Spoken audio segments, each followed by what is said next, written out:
नमस्कार, आप सभी देख रहे हैं लोकमत राजस्थान और मैं हूं प्रियंका माथुर। बीजेपी में सियासी नियुक्तियों में देरी का कारण सामने आया है। किसी भी सरकार में सियासी नियुक्तियों का ऐलान बड़ा दावा होता है। इसके जरिए बड़े और प्रमुख नेताओं को एडजस्ट करना, क्षेत्रीय और जातीय समीकरणों को साधने का जटिल काम होता है। भजनलाल सरकार बनने के बाद अभी बीजेपी नेताओं को बड़े स्तर पर सियासी नियुक्तियों का इंतजार है। बीजेपी सत्ता संगठन की तैयारी है, मगर निकाय और पंचायत चुनाव अवरोध बन सकते हैं। वहीं 8 सियासी प्राप्त नेता गजट नोटिफिकेशन की बाट जो रही हैं, जिससे मंत्री का दर्जा मिल सके। सियासी नियुक्तियों में देरी के कारण भारत पाक तनाव के कारण पनपा राजनीतिक वातावरण। बीजेपी प्रदेश टीम और सियासी नियुक्तियों को एक साथ करने की संभवतः रणनीति। पंचायत और निकाय चुनाव भी देरी का कारण बन सकते हैं।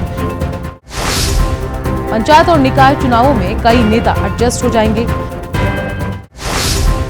पंचायत निकाय चुनाव में नेताओं का परफॉर्मेंस चेक।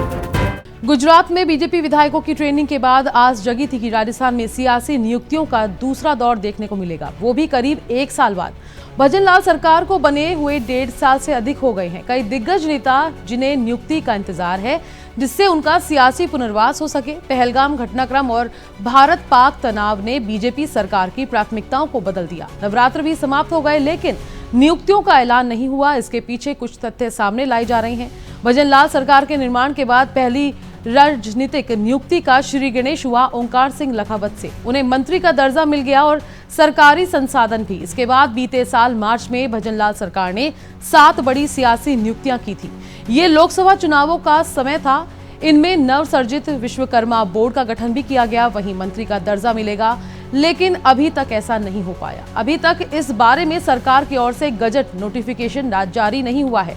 बिना गजट नोटिफिकेशन के इन्हें ना मंत्री का दर्जा मिल सकता है और ना ही गार्ड ऑफ ऑनर। मंत्री दर्जा मिलने के बाद दौरे के वक्त सर्किट हाउस या अन्य सरकारी स्थान पर सरकारी सम्मान मिलता है, साथ ही सरकारी गाड़ी, पीएसओ और अन्य सुविधा। लेकिन 1 साल बीतने के बावजूद इन्हें मंत्री पद का दर्जा नहीं मिला है। हालांकि इन्होंने पद ज्वाइन कर लिया और कार्यालय भी मिल गया। अपने पद पर काम करने का भी इन्होंने संकल्प जता दिया। बहरहाल नई नियुक्तियों को लेकर बीजेपी हलकों में लगातार चर्चाओं को बल मिलता रहता है। अभी के लिए फिलहाल इतना ही। नमस्कार।